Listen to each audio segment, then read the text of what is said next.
Shalom Bapak Ibu. Ada satu pertanyaan yang spesial ya Bapak Ibu ya. Bunyinya begini Bapak. Keselamatan itu bagi Allah atau bagi manusia?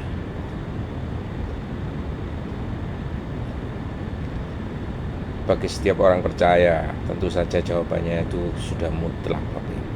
Keselamatannya bagi manusia. Kan Allah itu adalah pemberi keselamatan, sedangkan kita ini adalah penerima keselamatan. Bukankah demikian? Tapi Bapak Ibu, membaca Wahyu 7 ayat 10, Bapak Ibu akan menjadi bingung ya. Kenapa justru keselamatan itu bagi Allah? Bukankah manusia yang justru membutuhkan keselamatan itu?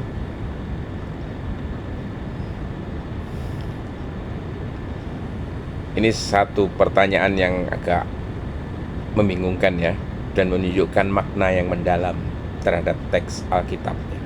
Mari kita lihat apa yang dikatakan oleh Wahyu 7 ayat 10 ini.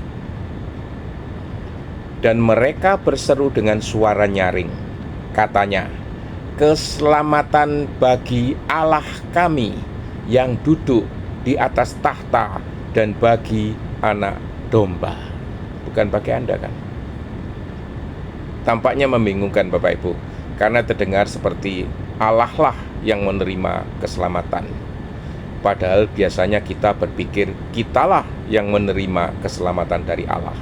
Namun ini bisa dijelaskan melalui penafsiran bahasa dan konteks Alkitabiah. Jadi dari dua segi ini bisa dibahas Bapak Ibu ya. Nah, sekarang pertama, apa makna keselamatan bagi Allah di dalam konteks bahasa?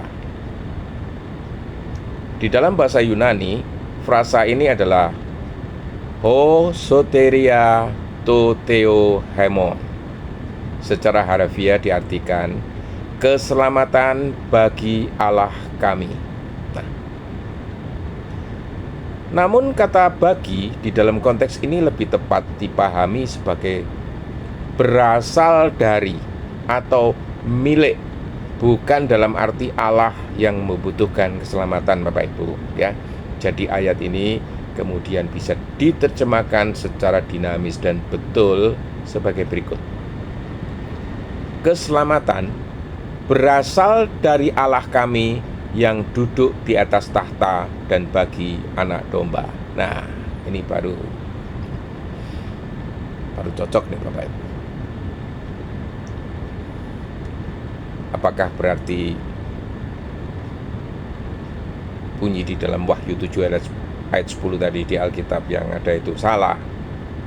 Bapak Ibu tafsirkan sendiri. Bapak Ibu simpulkan sendiri Bapak Ibu ya. Tapi ada tafsiran kedua Bapak Ibu ya.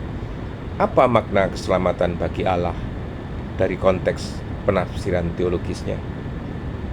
Yang pertama, Allah adalah sumber keselamatan, itu pasti. Umat yang berdiri di hadapan tahta Allah ya, di dalam penglihatan Rasul Yohanes ya, karena ini konteksnya di kitab Wahyu, memuliakan Allah dan anak domba karena keselamatan mereka itu berasal darinya, bukan usaha manusia. Kedua, bisa sebagai pujian dan pengakuan. Ungkapan keselamatan bagi Allah adalah bentuk pujian yang berarti segala kemuliaan dan pengakuan atas keselamatan yang kami alami, kami kembalikan kepada Allah dan anak domba ini. Kesimpulan yang ketiga, anak domba atau Yesus itu sebagai sarana keselamatannya. Di dalam Wahyu, anak domba selalu merujuk kepada Yesus Kristus yang disalibkan. Maka keselamatan dimungkinkan karena pengorbanannya, dan umat memuji Allah dan anak domba sebagai pemberi keselamatan. Ada ayat-ayat serupa yang bisa membantu pemahaman ini Bapak Ibu. Contohnya di Yunus 2 ayat 9 ya. Keselamatan adalah dari Tuhan. Di Mazmur 3 ayat 9, Dari Tuhan datang pertolongan di dalam teks Ibraninya Yesua. Jadi kesimpulannya apa Bapak Ibu? Ayat di dalam Wahyu 7 ayat 10 tidak berarti bahwa Allah yang diselamatkan, melainkan keselamatan berasal dari Allah dan Anak Domba. Kami diselamatkan karena anugerah dan karya-Nya. Umat di surga mengakui bahwa keselamatan mereka adalah anugerah murni, bukan hasil usaha sendiri. Dan semua kemuliaan mereka kembalikan kepada Allah. Itu maknanya. Demikian Bapak Ibu, semoga Tuhan memberkati dan kita dicerahkan. Amin.